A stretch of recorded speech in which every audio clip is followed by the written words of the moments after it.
The Holy Gospel according to St. Matthew, the 16th chapter. Glory to you, O Lord.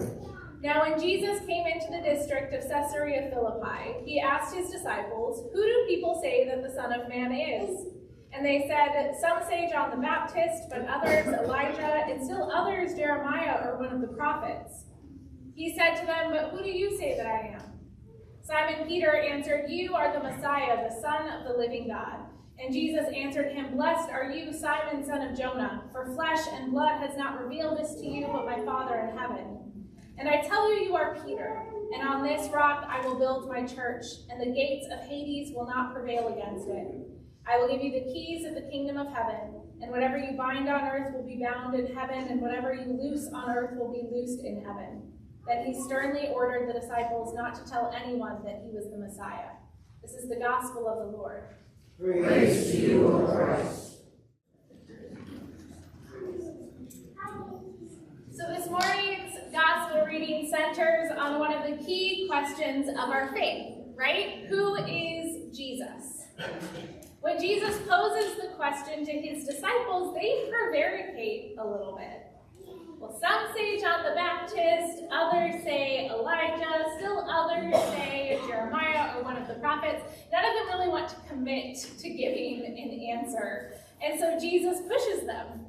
"But who do you say that I am?" Peter is the one to step up and make the bold statement of faith. "You are the Messiah, the Son of the living God."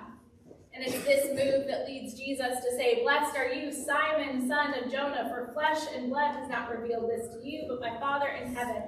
And I tell you, you are Peter." So this is when his name changes. In the Gospels, it's not always clear, but his name really is Simon. And then it changes to Peter. "And on this rock I will build my church, and the gates of Hades will not prevail against it." Peter is the rock on which Christ will build the church. Now, you may have heard before that this is a bit of a play on words. The word rock in Greek is Petra, which means that Peter's name is now literally rock. Rocks are stubborn and dense, things that Peter can be at times, but the pun is not the point. There is something about Peter that Jesus thinks will be foundational to the church. To which my response sometimes is, "This guy?"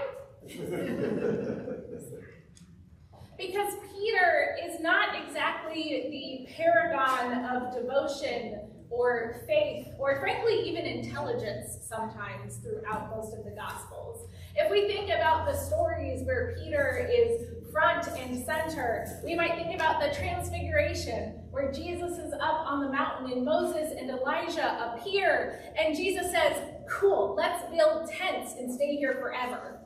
And Jesus has to tell him, "No, we're going to go back down the mountain. We've still got stuff to do." Or the feeding of the multitudes, when Peter is one of the disciples wanting to send the people home so that they can get food, and doesn't believe that Jesus is going to be able to feed them all. Or just a couple weeks ago with Peter walking on water or sinking on water. There's the Last Supper, when Jesus starts to try to wash the disciples' feet, and Peter says, "No, you will never wash my feet."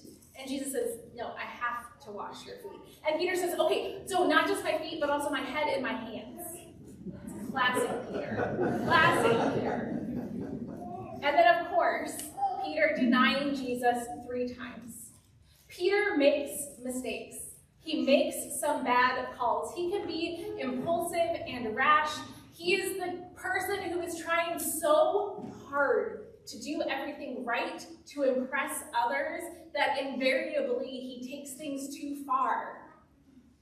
In truth, this is what makes Peter such a compelling figure for us, because even with all those things where he kind of messes up, he still is able to be a powerful witness and evangelist. He's no superhero. He is fully human and extremely fallible.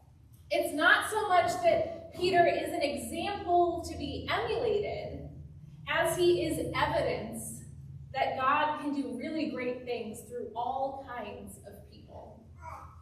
The only standards that we need to meet are God's, and God has set up no requirements for us. While the world around us tells us that we need to be smarter or thinner or stronger or wealthier or in a better career or driving a better car or living in a bigger house, these are messages that we hear over and over and over again, that there is more for us. The Apostle Paul, writing to the church in Rome, says, "I appeal to you, therefore, by the mercies of God, to present your bodies as a living sacrifice. Do not be conformed to this world, but be transformed by the renewing of your mind." We are not to be conformed to this world, meaning that we need not strive to live up to those messages that we are given. God does not care about our job title or our house size or our bank account or our appearance. God cares that we are whole and healthy, and that we seek to help others find wholeness and health as well. We, as children of God, as disciples of Jesus, are called to be a living sacrifice. Now that's kind of an oxymoron, right? Living sacrifice. Because especially at the time this is being written, most of the time the sacrifices are, killed on an altar. Or if it's grain or some other kind of vegetation, it's burned. You offered them up and they were gone. They're no longer yours. So what does it mean to be a living sacrifice? What does that look like? I think that it means to live our life sacrificially for the sake of the gospel. It means to be generous with our wealth because we recognize that it's not ours to begin with anyway. It means to be willing to put our lives on the line for God's justice. It means doing what we can so that everyone can experience safety, peace, and dignity, things that should be afforded to every human life. It means that we live in such a way that our every action is a testimony to God's abundant love and grace.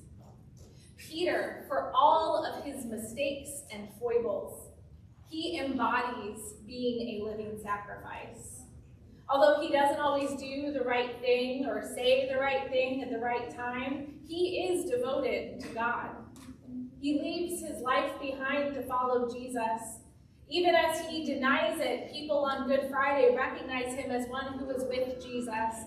And after the resurrection, he goes out and proclaims the good news that he experienced firsthand. He preaches about God's love.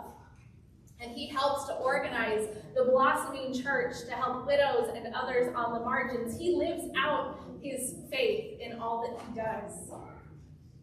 We too can seek to be living sacrifices, people who put our faith in God first.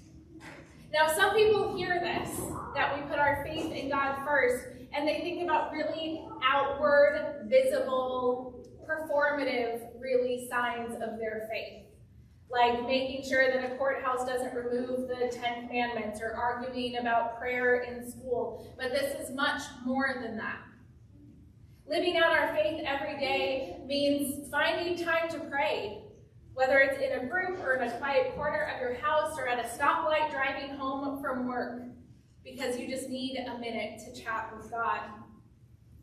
It means seeing everyone that you encounter, from the jerk who cut you off to the person asking for money outside the store, as a beloved child of God, and then acting accordingly. It means taking the stories of other people seriously when they share about their struggles and not just being grateful that it hasn't happened to you. It means taking the call to love our neighbors as ourselves seriously, not just when we're in this building, but through the rest of our lives. We will mess up. We'll do or say the wrong thing. We'll be selfish or scared or thoughtless. That's simply what sin does as it works in us. But it doesn't mean that we can't also do the work that God has called us to. Throughout the Bible, God calls and equips people who are full of flaws.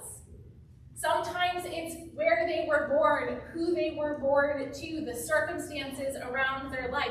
Other times it's conscious choices that they make. Moses was scared and could not speak articulately.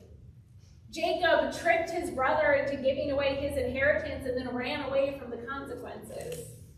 Esther was a young woman, wholly unprepared to be queen, asked to stand stand up for her people. David committed adultery, basically had a man murdered, and behaved rashly on more than one occasion. Paul spent his time violently persecuting the church, and Peter denied that he was ever even with Jesus. And yet, right? And yet we know the stories of these people. Moses led the Israelites out of Egypt and brought down the law, the 10 Commandments. Jacob was given the name Israel, and God promised that many generations would come from him. Esther, despite her outsider status, becomes queen and saves her people from slaughter.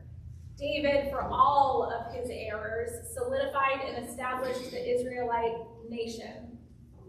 Paul became a prolific missionary and evangelist for the early Christian movement, and Peter is called the rock on which the church is built.